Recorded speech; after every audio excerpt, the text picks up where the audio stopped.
Hello guys, welcome back to my YouTube channel. And this is again an interesting video which I have brought for you guys. I have my friend Siddhant, and we have an interesting story to tell. The best part is, and the main focus of this video is how to get an on-campus job even before coming to campus. So Siddhant, something about yourself. Over to you. Hey guys, I'm Siddhant, pursuing CS MS at USC. This is my second semester here. Basically, I joined in fall 21, and I'm from PS Bangalore. Yeah. It's PS Bangalore University. Yeah. That's awesome. So Siddhant, if I'm not wrong, you had some work experience, right? Can you tell something about that? Yeah. So basically, I have a 3 years work experience prior to coming here. I worked at VMware Bangalore office as part of the file system team. So basically, some kernel operating system kernel level experience that I have. Perfect. Yeah, before we proceed, by the way, guys, mainly for people who are here just to understand how we got on campus job, all the links and the chapters are there in the description. You can skip to that point. And if you, I would personally say that watch the entire podcast to understand his entire journey. That would be helpful. Coming back. So, Siddhant, which year did you join USC and what courses have you taken so far? So I joined USC fall 21, basically right after the COVID ended, on-campus job started and everything was in person. So first semester, it's like the very basic that everyone takes, algorithms and databases. So advised to do that. First semester, you'll be spending most of your time looking for internships. Second semester, I went hardcore, took operating systems and NLP, both difficult courses, I'd say. And with that, I managed some on-campus and some research. So pretty hectic, yeah. Okay, I have three questions here. First, just to make clear for everyone, Siddhant is from CS General, correct? Yeah, And you came in fall 21. that's right. Perfect. And you took Algo and what other course? Database. Databases. So that was a mix of easy and difficult. Yeah. So algorithms, it sounds easy. You might have done in undergrad, but it is difficult. Exactly. Just sounds easy. Yeah, it's not like what you've done in other countries like India. But yeah, databases is pretty easy. The professor is very chill. You pretty much don't have to do anything and get your grades and You have to do some work. I mean, not anything, but do some work. Okay. Some work. Yeah. And I believe you utilized fall semester to find your summer internship. Yes, so the primary amount of your effort is going to go for looking for internships. That's pretty hardcore, like a lot of time and effort. Okay, so we will come to the internship part a bit later in this video.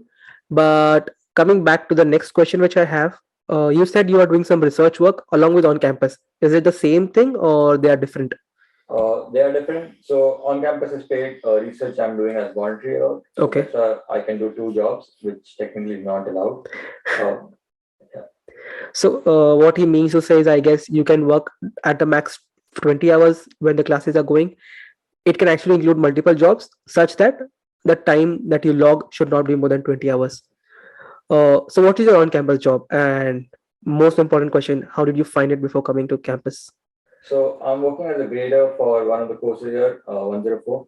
So I to say, like finding it before coming here was pretty exciting. Definitely, Aayush helped me a lot through the videos. A lot of information was shared.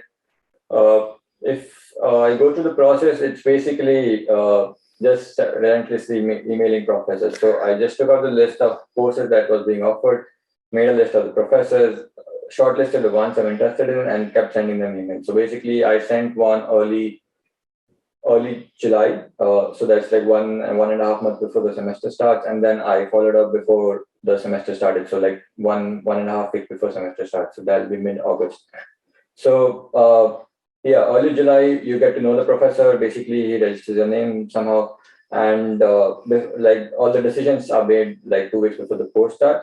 So that's the right time you reach out to the professor. That's time he's making all the decisions. So if your mail pops in, good time to go. Okay, so do you have the draft of email, or can you share what exactly you shared with the professor? Did you directly ask for the job, or you introduced yourself? How was the communication like?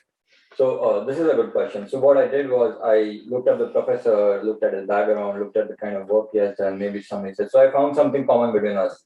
Maybe some research, maybe some extracurricular activities. Like I found cycling with common with one of the guys. So what I did was I highlighted this point. So basically, I introduced myself. I mentioned the relevant courses or experience that I have, basically the common thing that we have. And then I mentioned that, okay, I'm interested in on-campus jobs. Uh, that's how I got it. So basically what I understood is what the professor sees is, he sees, will you be able to do the job or not? And there are like a ton of students who can A actually lot. do the job. Yeah. So you have to be right there at the right moment, right time, with the right message. So one thing which many people ask me, you said you found professors. How did you find professors? What the website was, or was it only looking at classes.usc? How did you go about it? So yeah, the primary sources classes of USC, they have list of all the courses and all the professors that are offering those courses. So when I off, yeah, I mean, from there you can look up those professors. They have their USC website where they list on the researchers, what they're doing. Maybe check them out on LinkedIn. And so, like I said, I started in early July. So that time the website was not updated. So I actually emailed some of the professors who were not actually taking that course, which got updated later in August. Okay.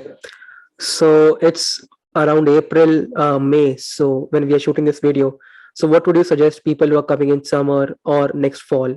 Should they start reaching out to professor right now? I don't think there's any harm, right? I'd say it's too early right now. Or what they can do is they can do some pre-research, make a list of the courses, list of professors, maybe highlight some of that, like find things in common, and have that data ready. So as soon as the time comes, they are ready to go. Maybe even draft the email ID. But yeah, I would not suggest to send it out right now, because right now they're doing it for summer, and it's too early for this. Okay, makes sense. And which email ID did you use? Did you use the USC email ID, personal email ID? What was the subject like? If So anything else that is missing, you can share. I did use my US email ID. So like once I got it, I used my email ID, because if it's coming out from outside USC, sometimes it doesn't end up in spam, and you won't even know, because like most of the professors won't reply you. So you don't know if they are not replying willingly or it's just ended in spam. Makes sense. Okay.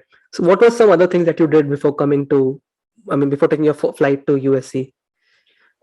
Other preparation. So I was doing some lead code. I do knew a few people over here. A lot of my friends are doing masters, so I reached out to them, got an idea of how things are, what I should be doing, what I should not be doing. So I figured my first semester is gonna be being spent looking for internships, and there are two aspects of looking for internships. One is the application part, one is the lead code part. So it's good if you can get that lead code part covered before coming here, because over here you get to learn a lot of things. You need to network, you need to fill those applications in, and you're not gonna get any time for lead code. Plus, I mean, you're new to a new country, to a new campus. You have to go out exploring also. So a lot of things to do.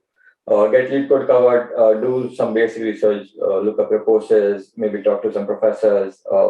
If you're interested on campus, do that part. So basically, stuff that can be done before coming here. Makes sense. So I have also made a video how I got about preparing for my internship. It would be there somewhere on this section.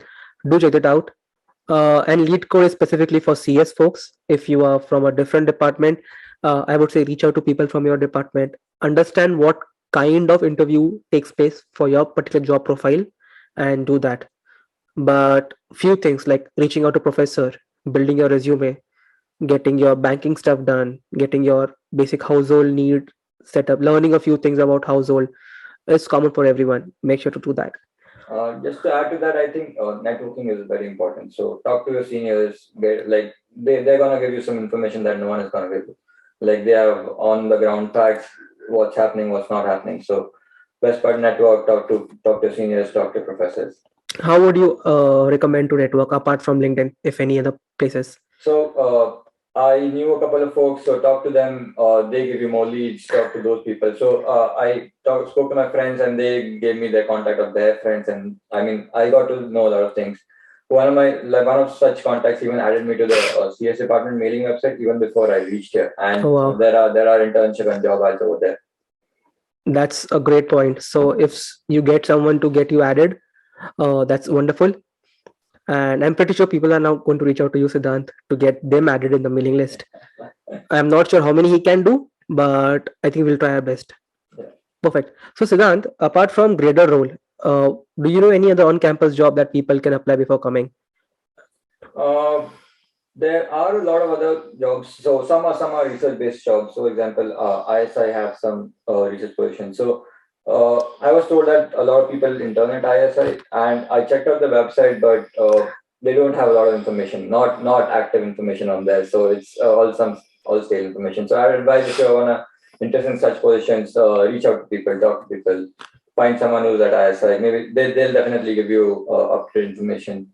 There are other jobs which are not related to coursework, for example, ITS and facility management. But these jobs, ideally, I mean, it's difficult to find from India. We'll have to be over here, go talk to them because most of these jobs, like they meet in person and do it. True. Also, right now I'm working in Keck, and I'm making how to intern at Keck on a separate YouTube channel with Keck specifically. So again, link is there somewhere on the side. If you have time, do check that out, and you can find some more tips and tricks of how to be a student worker at Keck as well. Coming back, okay. So you prepared for your resume. You applied for on-campus jobs. Was it only grader role or any other role that you applied from India? So I primarily applied for grader. Basically, I wanted to do something related to academics. Academics. So as master students, we can't apply for TA. You can try CP. I have heard of students who are getting CP in the first semester. CP is course producer. And yeah, CP and grader. So these are the two preferred positions for me. I did apply for some research positions, but before coming to USA, it's difficult. I mean, you can try. Definitely, you should try. People do get it. So these are three primary options, like my preferences that I have. Got it. So you came here, and yeah, one new question which people are asking currently: did you apply for your banking system back in India, or you came here and started the process afresh? I got everything done in India. So I basically went with the default one, which is the USC criteria. So there were some people who were sharing this financial, like they were doing interviews and sharing all this information on how to do. Basically, banking is very different from what we have in India. So I got on those webinars, a lot of information there. Registered for a USC account. Basically, they understand we are international students and they don't require us to provide a lot of details. I didn't provide my address in US. I didn't have one at that time. I didn't have a phone number at that time. So I provided all my Indian information and they did create an account for me. Once I landed in US, I just went to the bank, collected my papers and updated my details. Amazing. So the webinar that Siddhant is talking about is from Prachi. She used to, and I think she's currently also taking webinars for incoming students. I have a very detailed video with her. Again, you can check it out somewhere on this corner after this part is over. Okay, fast forward. You come here, you start your courses, and how did you get your research work? What is the research work, and how did you get it? Okay, so that's a really tricky part. So research work is basically you get to work with some professor or some PhD students, hopefully towards a paper, or you just assist them in some tools that they need for their research work. So when I started applying research work in my first semester, so especially I'm from systems domain, and that's what I was targeting. The thing is, for systems domain, the work is pretty extensive, so it takes some time to train new students, and usually the professors don't trust master students because they come up with a lot of hope and then they leave in between. So this strands their project a lot. So one of the professors that I spoke to first asked me to take DR. DR is directed research. It's a 1 to 2 credits thing. So that turned out basically I was ready to work for free as a researcher, but I was not willing to pay for a course to get that. But some people do it. It's a good idea to do it. Gives you 2 credits. So I dropped that idea. I still reached out to a lot of professors, and one offered me a position. So I am working under a PhD student right now, unpaid, but it's really good work. It's in my interest. The things that I like. Yeah, and it's pretty flexible. So since they're not paying me, there's no restriction. I work at my will. I do contribute a lot, and we are working towards the paper right now, which was my ultimate goal. If you don't have like a specific domain in mind, so that gives you a lot of flexibility. You can apply to a lot of positions, and some positions, like most of the positions, do offer paid jobs. So like I said, ISI, do reach out to ISI. ISI, okay. And can you, I mean, I know there are many benefits of you being a researcher. Like, can you talk about this lab access that you have? and Okay. a few of other benefits. Yeah. So I mean, I thought, yeah, not getting paid, so might as well get whatever I can out of it. So I do have access to lab. That lab has a lot of features. So there's a fridge there, there's a microwave there. So it pays to have that services in college. And It's a mini house, right? Mini room. so I get my own working space, monitors, keyboards, all kind of gadgets. You can ask for all kinds of resources. Plus, you get a lot of good networks. So basically, I know a few of the top. I'm actually working with few of the top professors in my domain, and I know a lot of PhD students working there. So I mean, they are like, even the conversation with them are on a different level. So good network, good conversation. Yeah. Amazing, amazing. So, I mean, people might have this question: why did you take research work for free? Was it that something you wanted to do, that's why, or it's like people usually have to do it for free, they don't get paid at USC? What's your take on it? So I came from a working environment. I have 3 years working experience, and what I realized is you're gonna always be implementing something like in the industry, but having research opportunities is an exclusive thing that you'll have in campus. So that's what was the mindset when I came in. So I knew that I need to do something like publishing. I wanted a paper on my name, and doing that in industry is slightly difficult compared to on campus. So definitely, I mean, you're always gonna be like the tech part. You're gonna do on campus as well off campus, but research on campus is pretty good. So, but other students do get paid, right? That is what I want to know for Yeah, different research. they do get paid. So since I was not finding, basically, like I said, paper was the ultimate goal. So for it takes time. I wanted to start early, and I accepted a non-paid position. So my thing is, if I had waited for some time, or I would have tried more, I could have got a paid position. Okay. But that might have come much later, and even not in my domain. So this is the work I liked. I went for it. It worked in your favor. Yeah. Makes sense. Okay. So research work, grader position, and you said you took two very difficult classes, operating systems and NLP this semester. That's right. How has that been? And I would advise not to do that. It has been pretty hectic, but I have to say, very pretty rewarding. So most of the time I spend working. Yeah, I mean, I am okay with that, because once the semester ends, there's a lot of time going around. Plus, I had my first semester to do all the like getting around the place and going to parties and stuff like that. So I was okay with that. I expected that to be the case.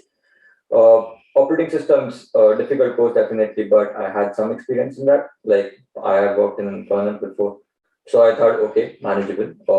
Natural language processing, something very new to me, but the professors were really good, and the course design is such that you don't have to like work a lot of the time, but it's a good learning experience overall.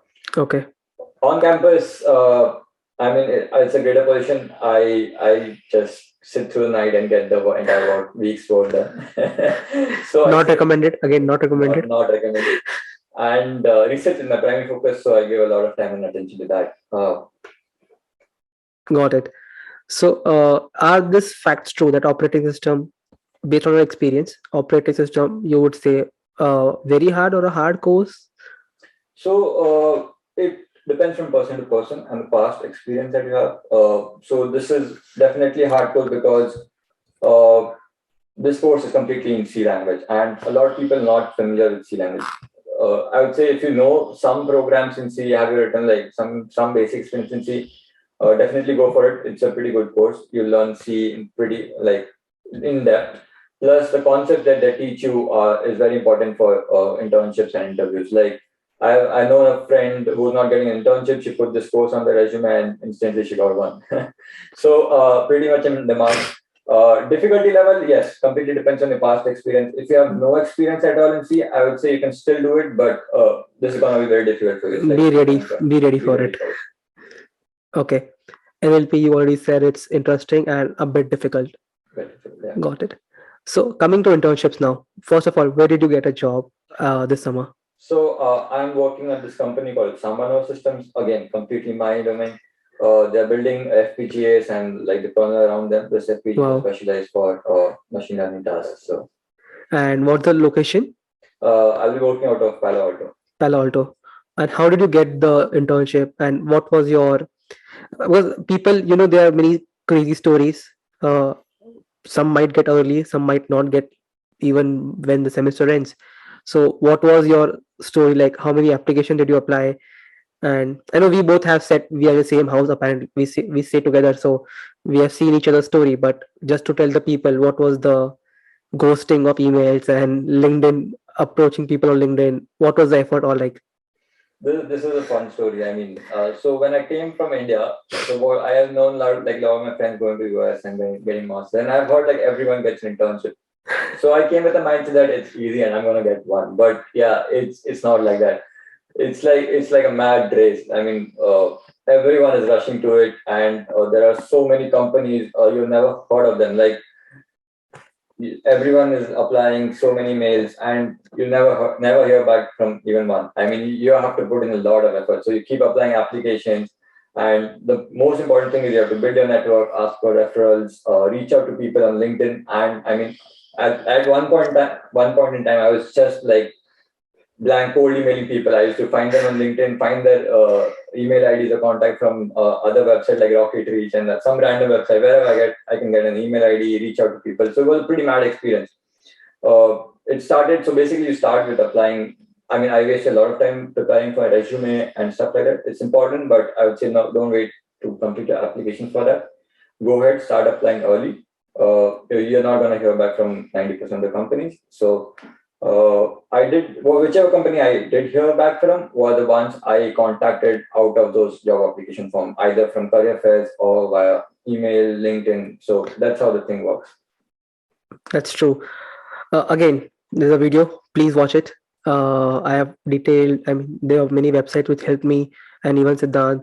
As Siddhant, you also made a database kind of a stuff for your tracking stuff. Can you share why was that important? And I lost track in between, but you maintained it till the end. So what was it like? So initially I wasn't doing that. I was just applying to some companies. But after one point in time, I realized that I'm not gonna hear back from any of them unless I reach them out explicitly. So this process is stretched over time. So you send out an email now, you might get a reply in 1 week, 2 weeks, you might not even get a reply. So to keep track of all of that, I made an email, like a database kind of thing, company name, people I know from that company, or I've reached out to those companies, and when I did reach out, and so that I can check the dates when I reached out to them, and then if it's like enough time, more than 2 3 weeks, I can like follow up. Following it is very important. 100%. You apply, you try to reach out the recruiter, and let's say you don't follow up, you are again lost in millions of students who are applying for the same job position, right? So yeah, that's very important. And I think, yeah, all the best, Siddhant. All the best for your job. And yeah, once you get full time, we would also love to make a video on that. Also, if you have any questions on, for any further questions on research work, grader positions, do drop in the comments. We can make a part two. He just stays, I mean, in the next room, so I can just catch hold of him. So yeah, before we end, Siddhant, any advice that you want to share with people? Uh, yeah, I mean, not much of advice. Yeah, keep up with your work. Most importantly, enjoy and fight on. Perfect. Thank you so much, guys. I hope you like this video. Please feel free to share it with your friends. And if you have not subscribed to my channel, please subscribe. Stay safe. Bye.